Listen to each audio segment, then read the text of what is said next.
Bunge hili la 12 limefanya kazi ya serikali na sio kazi ya kuwawakilisha wananchi na kuisimamia serikali.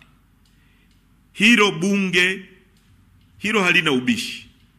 Bunge hili lilikuwa linafanya kazi ya kumsifia rais na kuisifia serikali, ambayo hiyo sio kazi ya bunge kwa mujibu wa ibara ya 64 ya Katiba ya Jamhuri ya Muungano.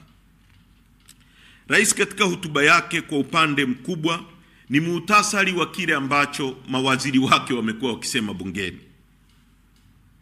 Kile ambacho yeye alikisema na kuahidi alipopata mamlaka ya nchi hii, yani 4 Rs, hajakizungumza wala kukigusia hata kidogo. Bunge hili la 12 limefanya kazi ya serikali na sio kazi ya kuwawakilisha wananchi na kuisimamia serikali.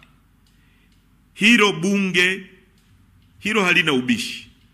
Bunge hili lilikuwa linafanya kazi ya kumsifia rais na kuisifia serikali, ambayo hiyo sio kazi ya bunge kwa mujibu wa ibara ya 64 ya Katiba ya Jamhuri ya Muungano. Rais katika hotuba yake kwa upande mkubwa ni muhtasari wa kile ambacho mawaziri wake wamekuwa wakisema bungeni. Kile ambacho yeye alikisema na kuahidi alipopata mamlaka ya nchi hii, yani 4 Rs, hajakizungumza wala kukigusia hata kidogo.